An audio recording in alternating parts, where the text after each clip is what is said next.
Lightning flashed, splitting the heavens as rain emptied down upon the ocean.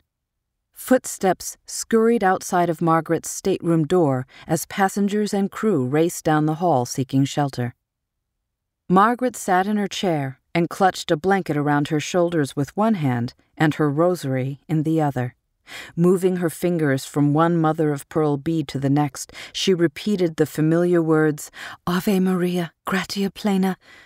It was a nervous habit to distract her mind, something solid she could touch.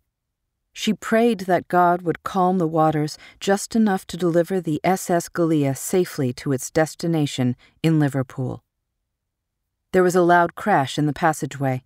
She heard footsteps stop in front of her cabin, followed by a pounding on her door. Margaret rose from her chair, grabbing furniture to steady her balance while she made her way across the room. Grasping her blanket tightly around her, she asked, "Who is it?" "Please, let me in," a desperate-sounding voice replied. "Who are you?" She hoped he wasn't in any danger, but even if he was, she wasn't about to let a stranger into her room. "Please, There he is!" another voice yelled. Several footsteps ran past her door. Margaret listened.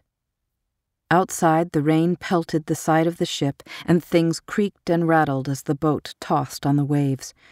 However, there was no sound of the stranger, nor the other man pursuing him. They had apparently moved on. A whoosh of spray smacked the tiny window of her cabin, sending shivers down Margaret's back. She clung to the handrail bolted to the wall for support.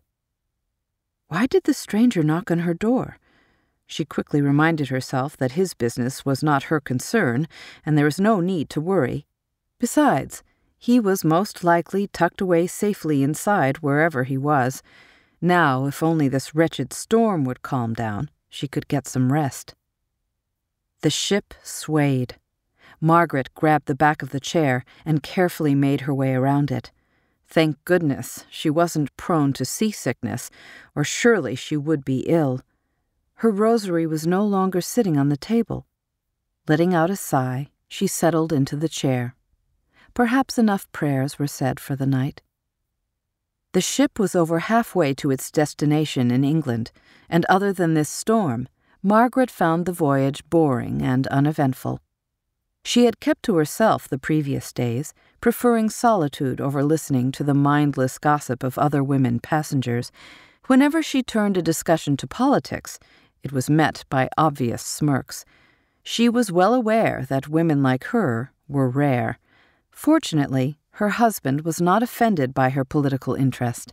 In fact, he adored her because of it. Much to her surprise, this trip had been his idea. "You've always wanted to see Ireland. Besides, Mrs. Parnell has offered you a place to stay," Alex had said. "Go and write about your experience, then come back home to me." Normally, he complained when she was away from him more than a week, and this trip would require her to be gone at least 2 months, if not more. She didn't need a chaperone, and was quite capable of taking care of herself. After all, she was a journalist. Still, she couldn't help but think it rather odd that he would be so willing to let her make the trip alone. Then again, Alex had taken a sudden interest in Irish politics. Perhaps he was hoping she would have something new to tell him about the political situation in Ireland when she returned to Chicago. Margaret had brought her portable writing box, plenty of paper, ink, pens, and a journal in which to capture her observations and thoughts along the way. At the present moment, she was grateful these were latched inside the cabinet and not strewn across the floor with her shoes, hats, and books that tumbled from one side of the cabin to the other with each roll of the ship. Margaret retrieved her copy of an illustrated history of Ireland she had wedged in the side of the chair and attempted to read. For what seemed like hours, the vessel bounced and swayed as it made its way across the frothy sea from New York to Liverpool. Then sometime after midnight, the swaying finally stopped. Margaret put down her book and, unable to locate her rosary, clutched her dreams of Ireland instead.